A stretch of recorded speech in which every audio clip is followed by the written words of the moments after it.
Get into that, you get into the symbolism Steven Spielberg and George Lucas bring out about Indiana Jones and the Last Crusade, and of course you can't understand the Last Crusade if you don't understand the First Crusade, right? Or the next Crusade. Or the next Crusade, which is the real Crusade, right? And then from there you get the trilogy of Star Wars, and then the Empire Strikes Back. And, of course, New York is referred to as the Empire State. That's correct. All right, and so you get the Empire Strikes Back, and then, of course, you might know this, that in Freemasonry, there is a little ideologue or a little genie-like mystical character, supposedly in Freemasonry, that they said was their mediator between the gods and the Freemasons of the Knights Templars. And that little saint, or that little, what would I say, mediator, in the old Knights Templar tradition was a little short, monster with pointed ears, and his name was Yoda. And you go into the old Masonic literature and pictures, and you'll see pictures of Yoda, because he was a Jedi Knight. And if you understand the Jedi Knights, where it was connected to the old order of the knightshood of the Knights Templars. So what we're talking about here is the Star Wars. We're talking about a spiritual war in the heavens, so to speak. Well, this was a cosmology, a celestial religion, so to speak. Absolutely. They talk about moving on to the celestial sphere. Right.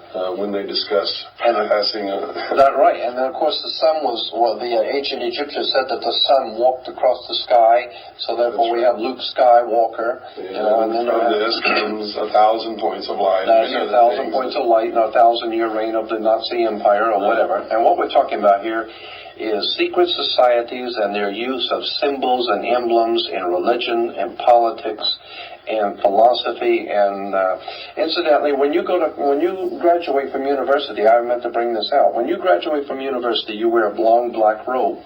The black robe is, of course, the same black robe that the priest wears. It's the same black robe that the judge wears, all right? Because the black robe symbolized it goes back to the old Saturnalian cult, which was pre-Egyptian, the worship of Saturn. And according to that ancient Semitic cult, when you got married, you wear the ring. The ring was the ring of Saturn.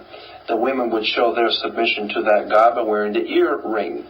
That's where we get the idea of the king being crowned. He wears a round crown, or the round circle of the god of Saturn. Saturn, as I said, was assigned the color black.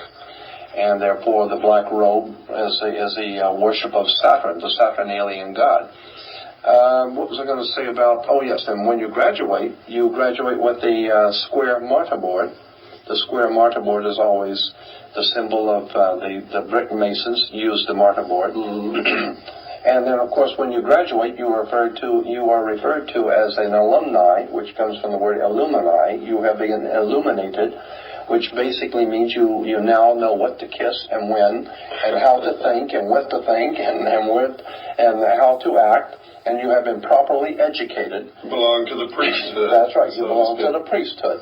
And if you go along to get along, and don't cause any problems, then you go along to get along, you might get a little, right? That's right, exactly. Nobody else gets anything. And my point is, and I have said this to so many audiences, that there is this country, the United States, has no real enemies in the world. After the Second World War, especially, is that true? Well, every enemy, even before the Second World War, the enemies that we've had have been creation. That's right. We created them. Absolutely. But there is one legitimate, believable enemy that faces America, that the powers behind the throne in this country, in America, are truly afraid of. And this is legitimate. They are totally frightened to death of us, the people, because they realize if the people ever wake up, I mean, something that Joe Kennedy was quoted as saying, something to the effect of beware the American conscience, because if they ever wake up and find out what we're doing, it's going to be hell to play. And so I believe that there is a legitimate enemy that this country perceives, and that's us.